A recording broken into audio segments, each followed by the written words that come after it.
sejam todos bem-vindos ao CDL Cast. É novo por aqui, já dá o seu like nesse vídeo, deixa seu comentário, se inscreve no nosso canal e participe de todos os episódios do CDL Cast. Quer entrar em contato com a gente? Entre em contato através do nosso WhatsApp 11 9805 74321. A gente vai deixar aqui na descrição. E hoje quem está aqui ao meu lado é o Vitor Prats, que também é apresentador aqui da FCDL e comunicador, né, da FCDL e faz parte aqui da rádio TV CDL São Paulo. Olá pessoal, muito obrigado pela audiência de vocês.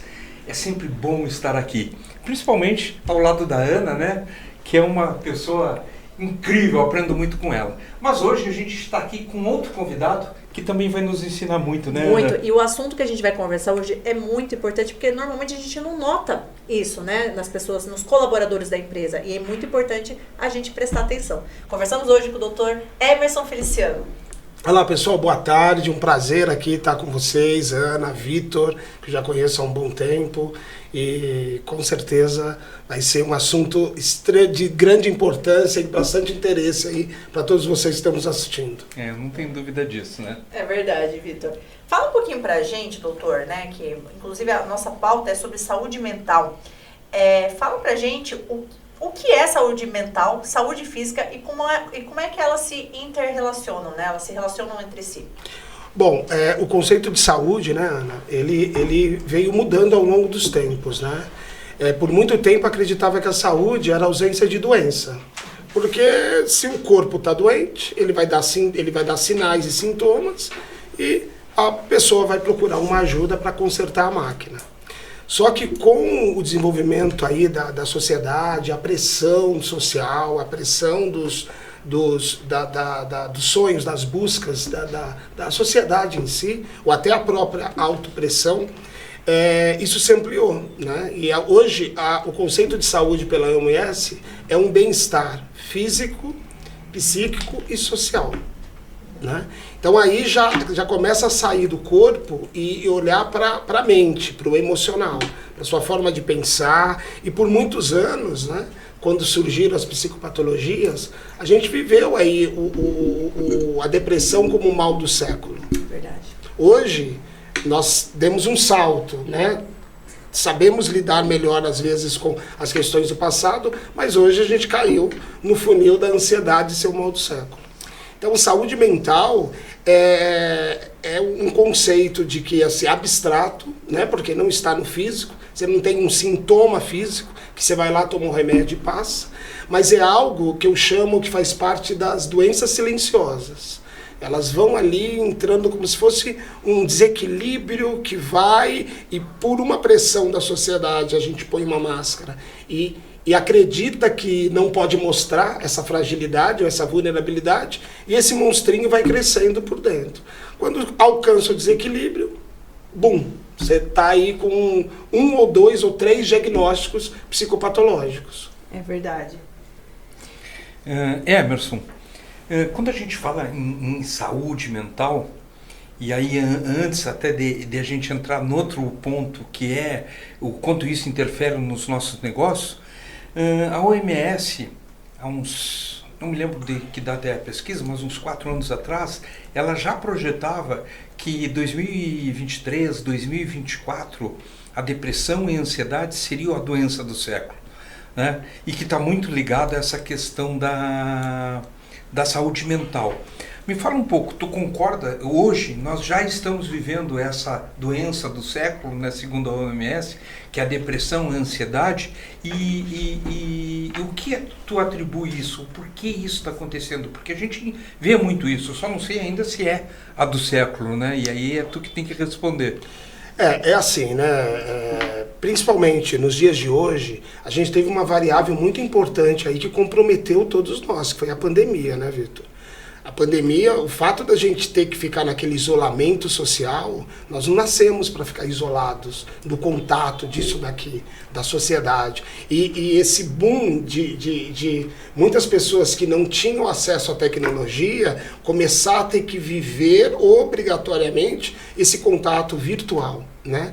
Então, o número, a incidência de diagnósticos psicopatológicos, que são o comprometimento da saúde mental, aumentou muito depois da pandemia, depois de tudo que a gente viveu. Só que, independente da pandemia, nós já estávamos indo para esse caminho, porque é uma matemática. Quanto maior a pressão, maior você quer mostrar que está bem, e essas questões, essas vulnerabilidades, fragilidades que você, por uma pressão social, uma autopressão, você não pode mostrar, vai ficando por debaixo do tapete. Só que vai crescendo. Sim. Quando vem à tona de uma forma muito potente. E o estrago é muito grande. A gente vê relacionamentos ficando comprometidos, carreiras ficando comprometidas, e dentro desse cenário, o mal do século, ele está relacionado a dois grandes fatores também. Antigamente, por muito tempo, depressão e ansiedade sempre existiu. Só que por muito tempo existia, a pressão era menor, então a consequência também era menor. E existia um fator que alcançamos um momento que não dá mais para acontecer, que é o preconceito em relação às doenças mentais. Era tudo, ir no psiquiatra, você está indo no psiquiatra por quê? É louco. Exatamente. Você vai fazer terapia? Terapia é coisa de louco. Ô, tchê, eu sou bom. Pra que eu vou fazer terapia? Tá tudo resolvido. Uma pessoa aqui. assim? Tá tudo resolvido, pra que eu vou fazer? E assim, demos esse salto, e isso aconteceu também na medicina. Só que em relação à saúde mental, é um passo para trás. Antigamente você ia no médico só quando você tinha doença. E se a gente pegar o vovô, a vovó, os homens principalmente, não, eu não gosto de ir no médico, não vou no médico. Não vou no médico. Se eu for no médico, ele vai encontrar doença. Né? Então, aquela resistência de ir. Mas aí, passamos pela fase de que, ok, quando eu tiver a doença, eu vou ao médico. A medicina alcançou uma fase também de eu vou ao médico não para tratar a doença, mas para prevenir doença. E hoje nós estamos indo ao médico para promover saúde. Não é para prevenir doença. É diferente, né? Eu quero me sentir mais saudável.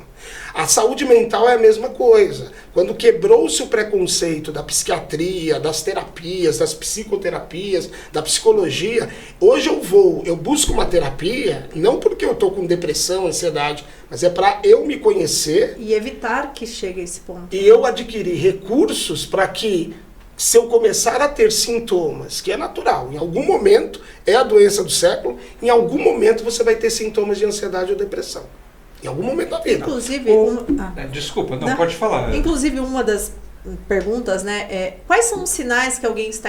Né, quais sinais que a pessoa pode dar, né, que está enfrentando problemas de saúde emocional ou física? Então, antes até de tu responder essa pergunta da Ana, tu guarda aí e responde junto com isso que eu vou falar.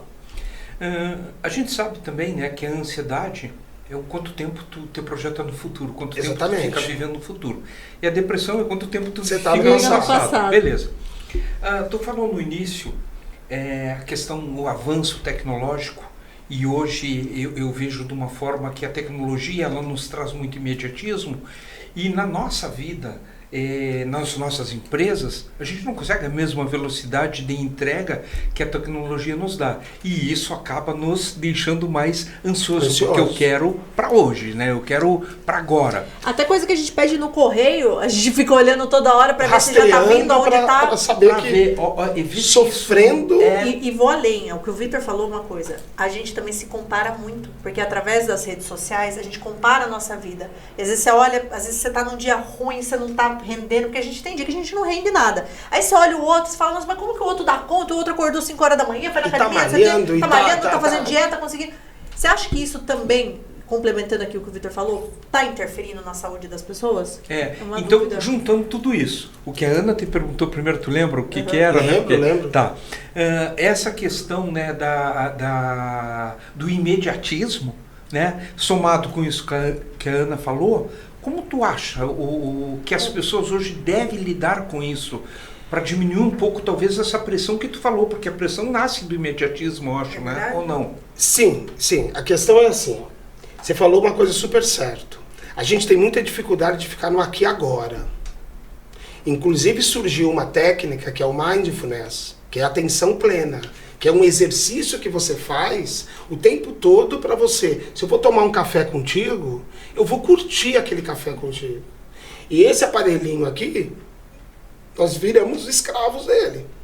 Né? Eu estou aqui como médico, precisa ficar ligado, porque se um paciente precisar de mim de forma imediata, eu estou disponível. Mas e antes, quando não existia? Como que vivíamos? A gente vivia sem. A questão é que a gente se intoxicou e agora a gente precisa passar um processo de desintoxicação. A tecnologia, eu sou super a favor, nós já falamos sobre isso. Hoje eu percebo que todas as áreas, a tecnologia alcançou todas as áreas. Eu costumo falar que a criança já nasce com o controle remoto na mão ou com o celular. Porque ela tem uma habilidade, uma facilidade, faz parte da evolução do ser humano. Só que ela faz muito, pegando o gancho no que a Ana falou, as redes sociais é a vitrine. No universo da loja. Na verdade é uma falsa vitrine. É uma falsa porque vitrine. Todo mundo mostra o que há de melhor na sua vida acontecendo, mas não é a realidade. E os conflitos? Exatamente. E a dificuldade? Isso é muito é difícil quem... inclusive, a gente tem vários desafios, colocava-se como um desafio na rede social. Mostra a sua cara sem maquiagem. Sem filtro. Sem filtro. É desafio porque é a normal. É uma exposição. O normal é você estar lindo na rede social. Rico, você expor bonito, bonito, malhado, viajando, selfie, e como você falou, malhando, comendo ali a dieta mediterrânea. Exatamente. Só que assim, é como uma vitrine. E aí você sofre, aumenta a sua ansiedade, porque você se comparando, como Exatamente. Você falou, eu começo a almejar aquilo, mas aquilo não é real, aquilo é ideal, aquilo é a perfeição. E essas... Porque isso aí são as máscaras que a gente usa no nosso dia a dia, né? E essas máscaras que a gente usa no dia a dia, será que em um determinado momento a gente já não confunde mais quem eu sou? Será que eu sou a máscara? O que acontece, Vitor? Existe um sintoma psicopatológico, pegando um gancho dos sintomas da ansiedade e da depressão. Um dos sintomas, antes de somatizar em doença, eu costumo falar o seguinte: imagine um modelo, nós somos feitos de várias camadas, tá? A primeira camada é o seu corpo mental, são os seus pensamentos. A segunda é o seu corpo emocional, são as suas emoções. A terceira é o seu corpo comportamental, são as suas ações. E por último, o corpo. O corpo é a frequência mais densa. Então, antes de chegar no corpo e você adoecer, você começou a adoecer em outros níveis. Então, vamos lá. Você tinha um pensamento obsessivo, uma pressão, uma autopressão. Isso daí já era um convite para você adoecer. Você acaba se identificando, dando muito poder para esse vírus, ou micro-organismo que começa a adentrar, não no corpo, na sua esfera psíquica. Uma das coisas por exemplo, se a gente está aqui, a dengue, vamos falar da dengue que é comum. E até para as pessoas entenderem, esse vírus que tu cita é uma metáfora, né? É uma metáfora, uma metáfora, tá? Se não tiver um mosquito, não tem dengue. Porque eu não tenho mosquito para me picar. Sim. Se eu não tiver esse vírus como uma metáfora, que é alguma coisa, que pode ser um fator genético. Pode ser um fator, uma propensão genética, mas pode ser questões, vícios comportamentais, formas de pensar, autocobrança, tá? E existe um perigo, pegando um gancho da máscara do que você falou, que é um sintoma extremamente perigoso e que demora você perceber, que a gente chama que é identificação com a persona. Persona é o nome que se dá para a máscara. Existem algumas profissões, antigamente, que te convidavam a ter essa identificação com a persona. Quer ver uma? Policial. A farda sai do policial, mas o policial não sai da farda. Perfeito. Médico. Eu posso estar de férias. Se alguém passou mal, vai atrás de quem? Nós temos um médico aqui no hotel. Vamos ver o que ele pode fazer? Às vezes até advogado. Você está com um advogado. Doutor, eu tenho uma dúvida sobre tal processo. Então tem algumas... Juiz. Acaba tendo aquele padrão, aquele comportamento julgador. Então, você acaba se identificando apenas com uma parte sua. E o que isso faz? Isso adoece. Porque aí vai. E as outras partes? E aí chega no momento, Vitor, que cai nisso que você falou. 3 perguntas antes de você bater num psiquiatra. Você começa a se fazer 3 perguntas antes de você adoecer no físico. Quem sou eu? Em que momento eu me perdi? O que eu estou fazendo com a minha vida? Se você der essa atenção, ou uma devida atenção, para uma ou para essas 3 perguntas, você atua antes da doença chegar no corpo ou na mente. É que essas 3 perguntas, na verdade, elas são tão intimamente ligadas, porque quando tu descobre quem eu sou, tu já sabe onde tu te perdeu. Exatamente. A grande questão é que eu não sei. Se a gente perguntar quem tu é, Emerson, a gente sabe dizer o que a gente faz. Não sabe dizer quem a gente é.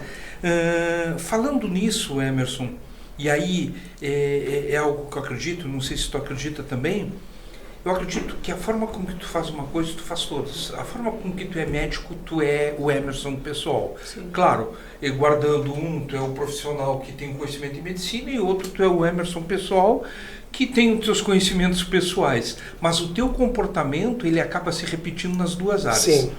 Sim. Com isso, o que eu quero falar? O empresário hoje, o pequeno, o médio, o grande, não importa. Ele tem comportamentos dentro da empresa dele que ele acha que eu sou assim aqui dentro. Mas, na verdade, ele é assim na casa dele, ele é assim com os filhos, ele é assim... Com os amigos, com os pais. Se ele é negligente na empresa, ele é negligente com os filhos. Se ele é negligente com os filhos, ele é negligente na empresa. Não tem. Até com ele mesmo. Sim, principalmente. Como tu vê, cara, essa questão da saúde mental como um empresário e o quanto isso hoje, a ansiedade, a depressão, o imediatismo que traz tudo isso e essas outras... E tem a procrastinação também que entra que hoje a procrastinação. A palavra do momento, né? E agora tu vê como isso é paradoxal. As pessoas todas são imediatistas. Mas procrastinam. Isso é uma boa pergunta. Por que tu acredita que acontece isso? Eu penso que a gente tem, da mesma forma que a gente tem as nossas máscaras, a gente tem uma parte sábia dentro da gente. Que é chamada, no universo da psique, do nosso self. Então, o imediatismo, tudo que é o extremo, as polaridades, os extremos, nunca foi e nunca serão os melhores lugares para a gente estar. Sim. A gente tem uma tendência instintiva e natural para buscar o equilíbrio. Então, eu percebo que, aí a gente cai muito na pergunta, quem nasceu primeiro, o ovo ou a galinha? Eu percebo que o vício do imediatismo foi para as pessoas, um dos sintomas e sinais para as pessoas se perceberem doentes. Agora tu falou uma coisa que é interessante. Quem nasceu primeiro, o ovo ou a galinha? Quem nasceu primeiro, o imediatismo ou a internet? Talvez o homem sempre foi imediatista, que ele só pegou uma ferramenta que potencializa essa questão. Concorda? E a questão é o seguinte, o imediatismo, que a gente chama de imediatismo, está muito relacionado ao ΔT, ao tempo. Eu concordo com o que você falou, nós sempre fomos. Só que antigamente você tinha paciência, porque você não tinha outra opção de esperar uma carta chegar para você por 10 dias. Então não adiantava você ficar rastreando, só vai chegar daqui 10 dias. Só que hoje você quer que chegue no dia seguinte. E tem o SEDEX 10, que a encomenda chega em menos de 24 horas. Agora tu falou uma coisa interessante. Quando, vamos dizer assim, a internet começou a ser utilizada no Brasil como uma ferramenta, realmente, até o próprio SEDEX a gente rastreava. Ainda não tinha, mas tu entrava lá, colocava o número de SEDEX para ver quanto tempo demorava. Você não conseguia esperar 24 horas. E não existia ainda uma força da internet, não tinha nenhum WhatsApp. Então isso fortalece a tese que o quê? Nós sempre fomos. Sempre fomos. Só que a manifestação, ela também, ela vai mudando e ela vai ficando cada vez... E aproveitando, Emerson, tu como médico também, não só terapeuta, e tu é geriatra, né? E a gente sabe que a população do Brasil ela está se tornando uma população velha. No último censo mostra que as pessoas acima de 40 anos já representam 48% da população. Sim. Ou seja, metade da população já é velha. A nossa população mudou, nosso perfil mudou. Essa questão da velhice também hoje é relativa, porque o velho de hoje é diferente do velho de Não é mais 50 de 60 anos. anos. E uma coisa também, que a gente, só pincelando, a impressão que eu tenho é que a depressão, eu acho que vamos usar a depressão, porque a depressão ela é mais agressiva, né? Ela pode ter fins, ela está atingindo mais o público jovem. Eu percebo que grande parte dos meus amigos que passaram ao longo da vida tiveram. Por que que a nossa geração está sendo mais afetada com a depressão do que, por exemplo, a geração do Vitor? Primeiro, pelo isolamento social. Quando surgiu a tecnologia, a gente tendeu a ficar muito mais nos jogos, na tela do computador, no WhatsApp, no Instagram, TikTok hoje. E uma das e isso é comprovado, duas coisas que produzem neurotransmissores que são antidepressivos naturais, né? Endorfina e ocitocina. Isso daí são o quê? O relacionamento tete a tete, o happy hour, o encontro com alguém, você ficar feliz. Você sentar na mesa com a sua família para jantar e conversar. Se almoçar, se sentar para ter uma refeição, senta com o celular do lado. Porque se tiver qualquer... Você dorme com o celular do lado, debaixo do travesseiro. Então, assim, agora tem uma questão, existe esse olhar, por que estão... que não é só depressão e ansiedade. O que está acontecendo hoje? Existe o conceito de comorbidade. A gente acha que depressão é o contrário da ansiedade, e não. Eu posso ter as duas doenças. Juntas. Eu posso ter questões do passado que me afetam muito. E questões do futuro. E questões do futuro, da minha pressão e junta com a procrastinação, que é o presente. Acabou. E com os vícios comportamentais que eu tenho, eu não consigo sair do lugar. E essa questão que tu fala desses comportamentos do passado que acabam gerando crenças na gente, e essas crenças se transformam em valores, o quanto impacta hoje, e tu sabe muito bem disso, tu tem um treinamento que trabalha muito essas crenças limitantes, o quanto tu acredita, cara, que essas crenças que nos limitam, todos nós seres humanos, porque muitas delas a gente nem sabe que tem, na verdade, né? E talvez aí entre a terapia para a gente descobrir, impacto no negócio, porque tem muitos empresários que cobram do colaborador o que ele é uma dor dele, que não é do outro, e isso acaba trazendo uma inquietação interna dentro da empresa. O que tu diria para esses empresários que têm, mas não sabem? Então, você falou de crenças. Crenças são aquele vírus que eu falei, negativo, como metáfora, no seu mental, no seu pensamento. Só que nunca, é uma tríade que vai estar sempre atuando nos três sistemas. Existe uma crença no pensamento, existe uma emoção no sentimento e existe uma ação no comportamento. Então, como você falou, o mundo organizacional acaba projetando muitas questões no outro, criando muita expectativa, que isso já acontece. Você para pensar nos relacionamentos conjugais, relacionamento afetivo. Nossos filhos, Vitor, a gente costuma falar que filhos são a projeção narcisista dos pais.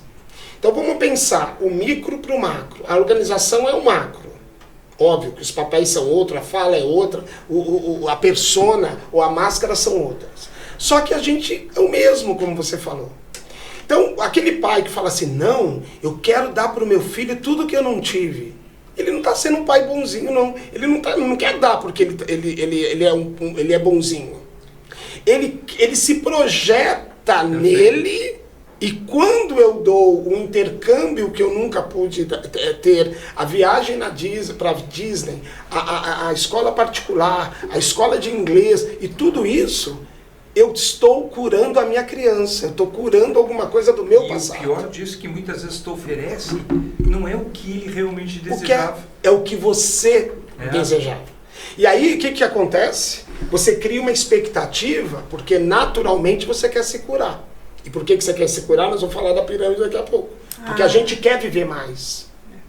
A gente quer. O sistema imune, você fica doente, o que o sistema imune faz? Se arma completamente para te salvar. Existe um instinto natural da gente viver mais.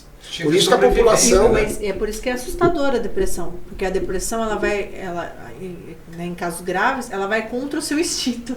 Ela vai contra o seu instinto. Agora, Ana, tem uma questão muito interessante. A depressão é uma crise. E exatamente na linguagem corporativa, um dos momentos que a gente mais gera grandes saltos são nos momentos de crise. Os momentos de crise são momentos de muito aprendizado e de muita mudança. A depressão é assim. Se tu te permite também aprender com isso. Se você se permite, óbvio. Se você consegue sair da crise e não se afogar nela. Você quer ver um exemplo? Você está tendo sinais mentais, crenças, comportamentais e de sentimentos que não está indo bem. Só que você não está ligando. Você está tocando o barco. Monstrinho crescer. A depressão vem, se não é por opção, é por condição. Para tudo e olha para mim. Então, a crise é aquele momento que você para tudo e olha para você. Quer ver outra psicopatologia comum? Pânico. O pânico é isso. Quando você tem uma crise de pânico, que você perde totalmente o controle, você fala assim, talvez só aí, você fala, eu preciso de ajuda. Eu perdi o controle. E por quê? Só nesse momento, a gente precisa de ajuda o tempo todo, gente. A gente nasceu dependendo um do outro. Relacionamento é algo que a gente define. Nós somos um ser social. A gente depende da mãe, a gente depende do filho, a gente depende das relações, das amizades. Só que não de forma patológica. Sim. Mas quando você se perde nesse sistema que cada vez está mais louco, você adoece. Então a depressão, ela não é de todo ruim. Se não é por bem, você vai parar por mal. Uma crise de pânico, uma crise de ansiedade, é para falar, opa, tá demais. Tem alguma coisa acontecendo. Tem alguma coisa errada. E aí, você falou dos adolescentes, da faixa mais jovem. O que eu percebo é que assim... Adorei o adolescente. Hoje, eu vivi ao longo desses 20 anos também, dentro do contexto da saúde mental, algum modismo.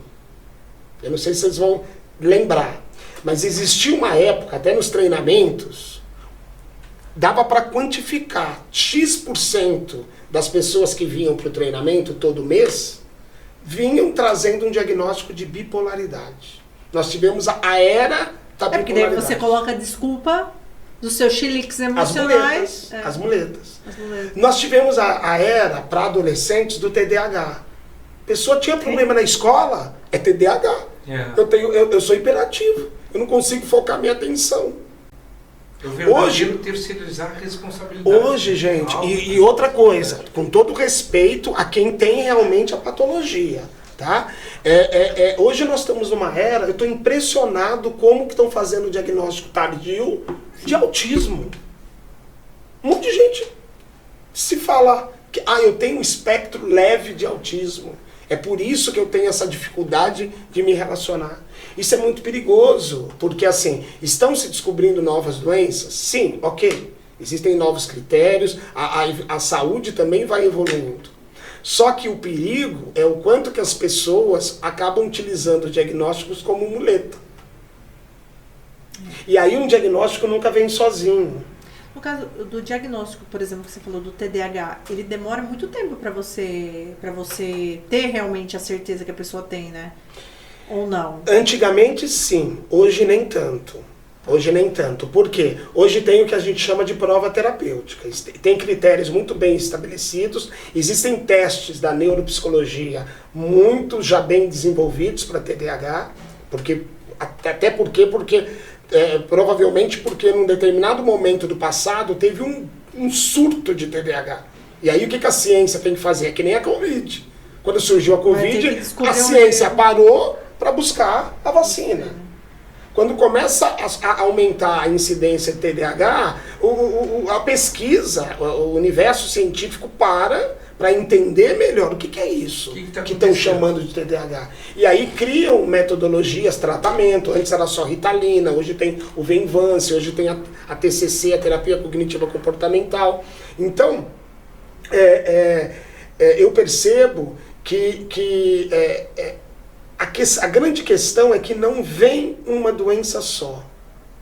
O TDAH gera depressão, porque eu não estou conseguindo acompanhar essa vitrine, eu sou diferente, eu sendo diferente eu me vejo inferior, porque eu não atendo a expectativa que os outros colocam de mim.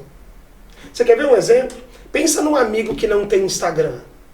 Quando a pessoa vira para você, você não pergunta, você tem Instagram? A pergunta que a gente faz é, qual é o seu Instagram?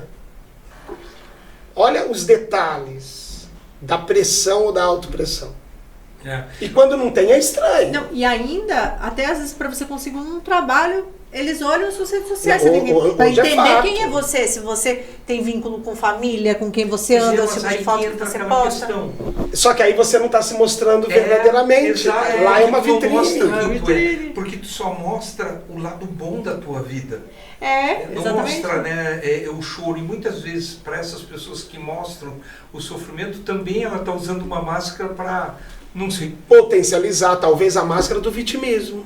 Também. Perfeito. Na carência, para terem dó de mim. Perfeito. Então eu potencializo o meu problema para eu buscar o quê, gente? A evidência. E a carência, porque tão carentes hoje, emocionalmente. Vitor, eu digo o seguinte, algo que eu falo, que quando eu descobri isso, fez muita diferença no meu processo autopessoal. O ser humano, ele é carente. Nós somos carentes. Por natureza. E foi potencializado agora. Por natureza. Só que aí, as pessoas têm o orgulho muito grande e não sabem pedir. Ou não conseguem pedir. Pô, tem um dia que eu poderia te ligar. Vitor, eu estou precisando de um abraço. Vamos bater um papo. Não quero falar de problema, não quero desabafar. Eu só quero um momento com um amigo. Prazeroso, com um amigo. Para conversar. Não tem isso. Eu vou pra rede social. Porque a pressão... Aí você fica pior, porque daí você tá mal, aí você começa a olhar lá. Pô, mas fulano tá viajando. Muitas vezes pega o WhatsApp, fica falando com um monte de pessoas ao mesmo tempo, assuntos que não tem relação nenhuma com a fora a cobrança, né, gente? Os amigos, a família, a empresa, a organização também profissional começa a te cobrar muito. Isso aí também é outra coisa que acaba trazendo a depressão, porque a carência, ela te projeta de uma certa forma no passado, por se eu tivesse isso, se ele tivesse feito isso comigo, não sei o quê. E aí acaba também acelerando a depressão, né? Nós somos resultados de tudo aquilo que a gente viveu. Tanto é que os treinamentos comportamentais, o que ele trabalha? Qual é a matéria-prima? O seu biográfico. Se você consegue aceitar o seu biográfico, aceitação. Porque não dá para mudar o passado. O passado é esse. Não dá para mudar. Eu posso mudar o futuro. Se você consegue, além de aceitar, você consegue dar significados positivos, aquela coisa que a gente falou da crise. Eu posso dar um significado positivo para algo muito ruim que me aconteceu no passado. Porque já passou. Isso é o ressignificar. E daí você já lembra daquilo que aconteceu e não dói. E não dói. Quando você ressignifica, eu costumo falar que a ferida emocional, Ana, vira uma cicatriz. Você lembra, mas aquilo não sangra mais. Só que, aí fazendo um gancho com as máscaras, a sociedade, ela não permite expor as vulnerabilidades, as fragilidades. Ela cada vez exige que a síndrome do super-herói, da Mulher Maravilha e do super-herói. As pessoas não se permitem serem fracas, entre aspas, né? E tem que mostrar sempre que são fortes. Tem que mostrar que tá ali, que é forte. Só que aí isso é paradoxal. Porque se você se mostra forte, nós somos carentes. Lembra dessa afirmação. O ser humano é carente por si só. Só que você se criou uma persona, uma máscara de forte. Aí eu penso assim, o Vitor não precisa de uma ajuda. O Vitor não precisa que eu ligue para ele. O Vitor dá conta, o Vitor é forte. E aí, você quando vive um momento de fragilidade, não, o Vitor dá conta, morreu, você é pai. A maior dor do ser humano é perder um filho.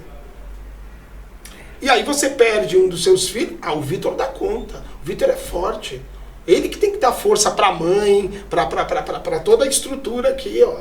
E muitas vezes você assume esse papel. Só que aonde que vai a sua dor?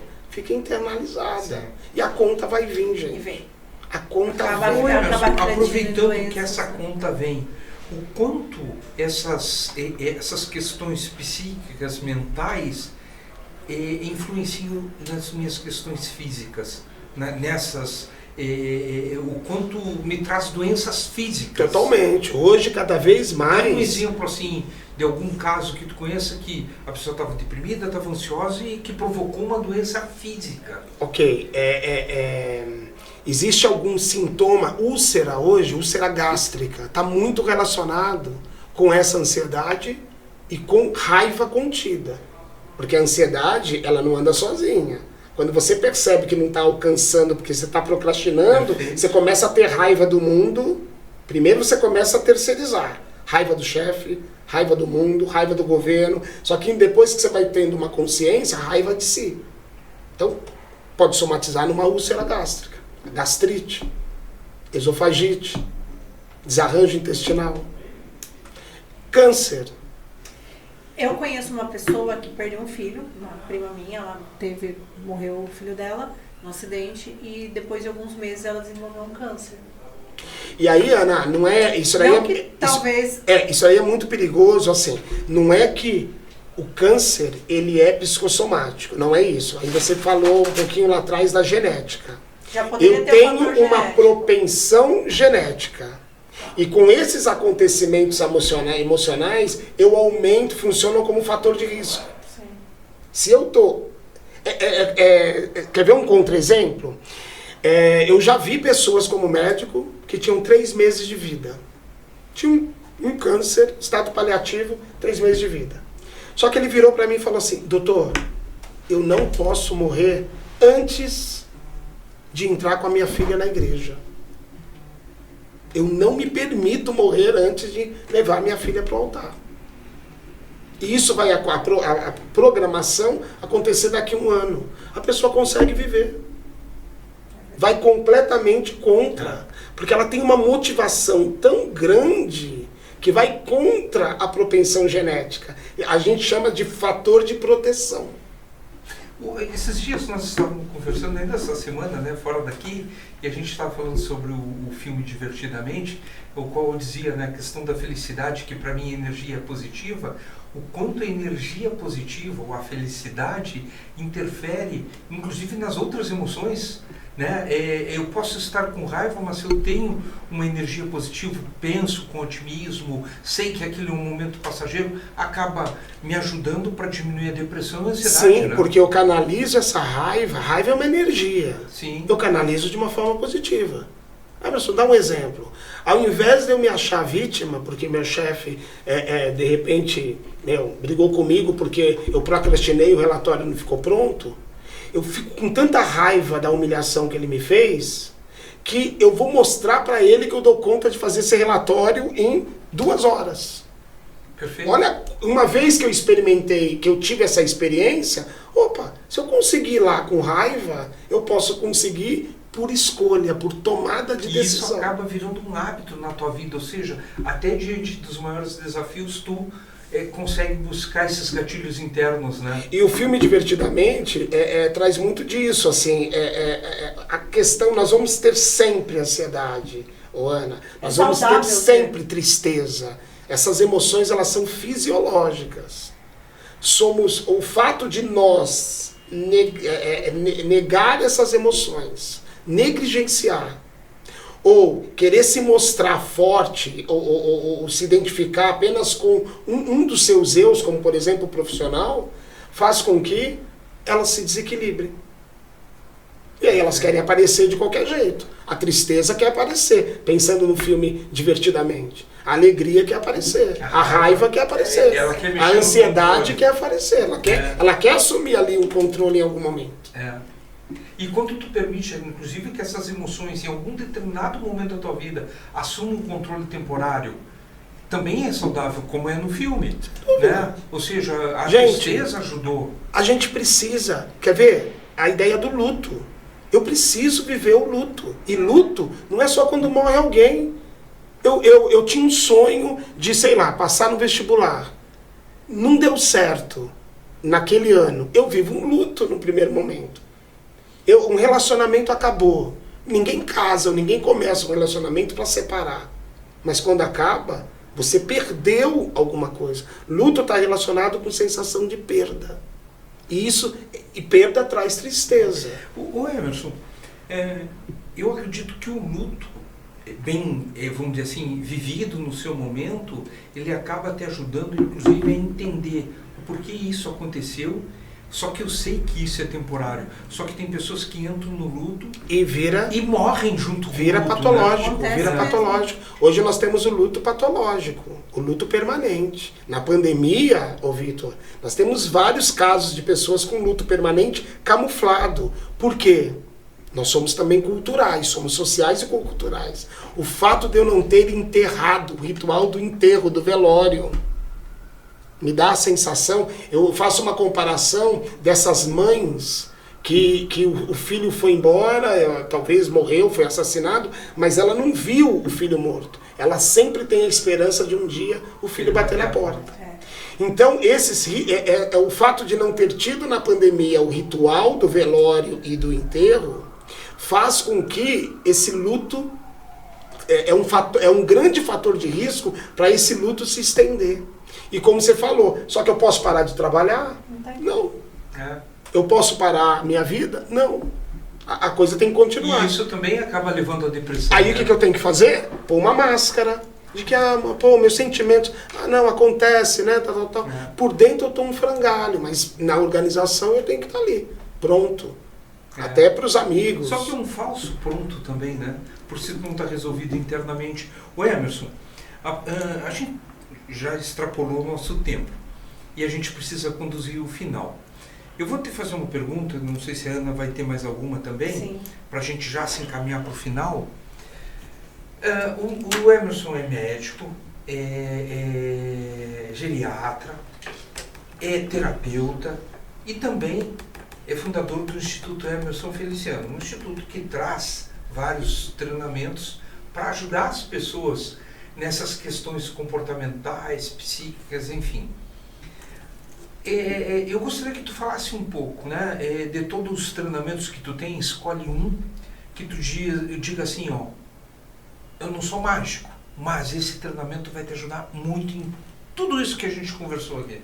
Eu costumo falar, Vitor, tudo que... Isso é um valor meu. Tudo que eu falo para você que é bom, e eu garanto, eu já experimentei. É bom porque funcionou e eu vi funcionando. Funcionou comigo e eu vi funcionando.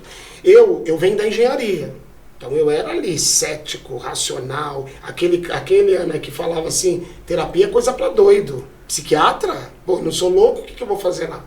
Né? E aí eu caí de paraquedas numa imersão há 27 anos atrás. Uma aluna minha me levou para uma imersão. E num final de semana, num processo que hoje eu chamo de quê? Autoconhecimento. Aconteceu ali, eu entrei e saí melhor do que eu entrei. Eu entrei numa experiência e saí me conhecendo mais do que eu me conhecia antes. E eu percebi o quanto um passo de autoconhecimento pode fazer diferença no tudo. Que fez diferença na minha vida. Eu costumo falar que eu tinha tudo para dar errado. Eu tinha tudo para ter depressão, pela minha história de vida, pelo meu passado. Tinha tudo para ter crise de ansiedade, pela minha pressão e uma série de coisas que eu carrego em minha volta. E eu não tenho porquê. Não é que eu sou melhor ou pior. Eu tenho recursos e eu me conheço. Então, eu decidi... Eu fiz uma ampliação de carreira, que é sair da engenharia de telecomunicações e eu decidi trabalhar com a engenharia humana. Que máquina é essa? E indo para a psique. Porque antes de ser médico até, a medicina cuida do corpo.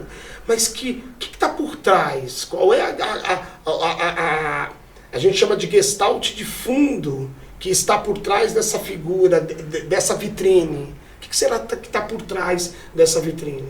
E eu fiz a minha transição, há 20 anos eu tenho um instituto, que a gente trabalha com o quê? Treinamentos comportamentais que eu chamaria de imersão.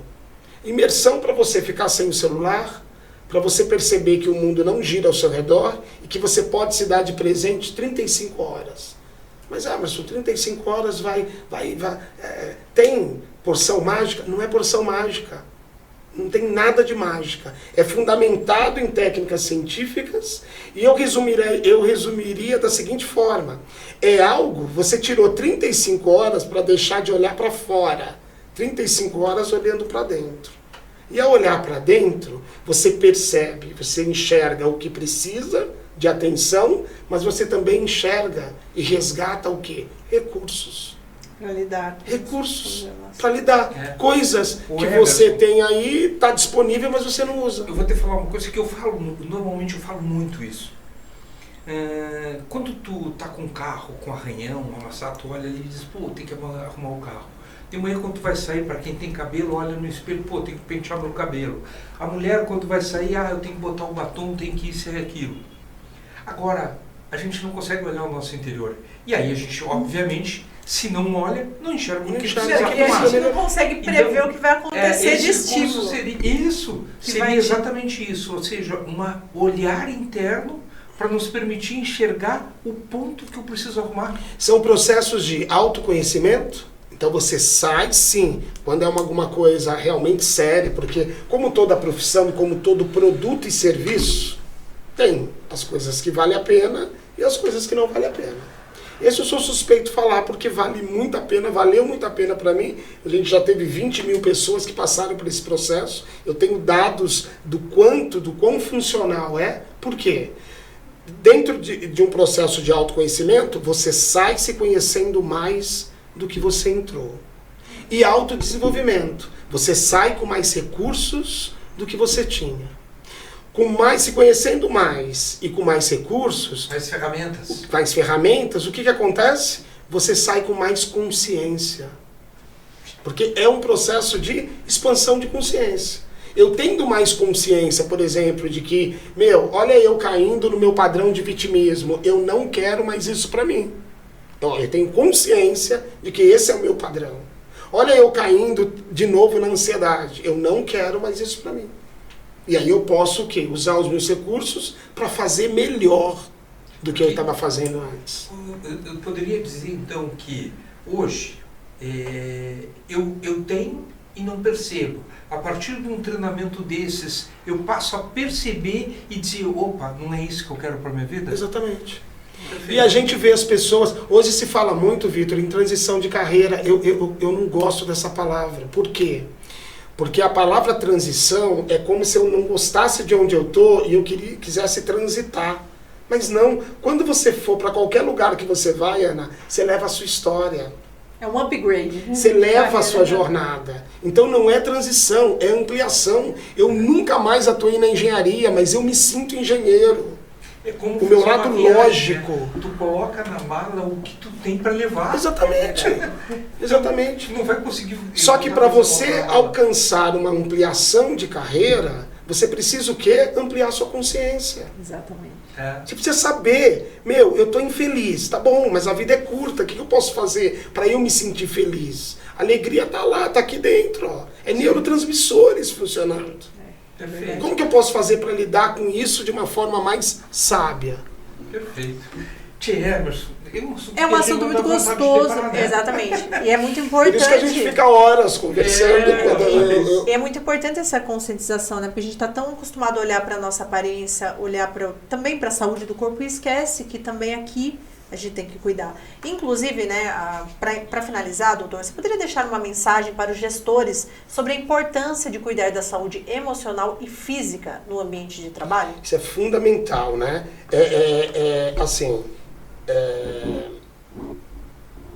Empresa, qualquer processo de gestão visa o quê? Lucro. A conta é simples. É como a gente estava falando ali um pouco antes do almoço. Alguém paga a conta. Tudo tem seu preço. E a sabedoria, que é a questão do lucro, quando vier a conta, o resultado, o saldo ser positivo. Né? E qualquer qualquer coisa que venha interferir na possibilidade desse crescimento, dessa busca de cada vez mais lucro, e lucro que eu estou falando aqui não é só lucro financeiro, é todo mundo está feliz, está satisfeito no que está fazendo, no que está produzindo, se sentindo útil.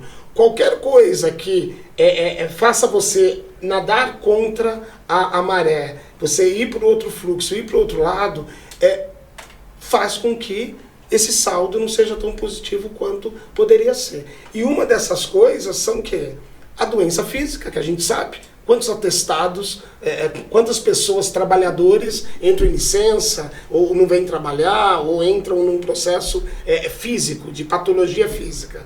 E hoje a gente sabe a quantidade de pessoas que são afastadas por questões da saúde mental.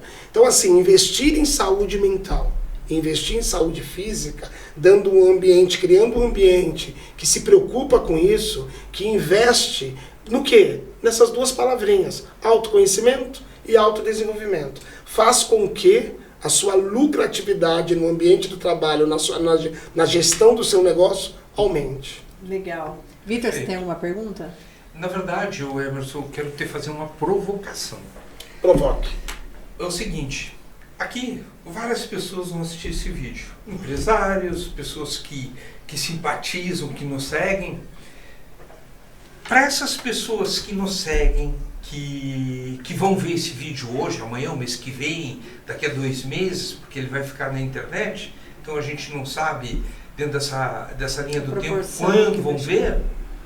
Mas quem ver e chegar até essa parte do vídeo, eu gostaria de saber o que tu poderia oferecer através do Instituto Emerson Feliciano, o treinamento. Por exemplo, o treinamento Ser Líder, que eu acho que é um treinamento assim, não só de entrada, mas talvez um dos mais importantes para provocar tudo isso que a gente falou.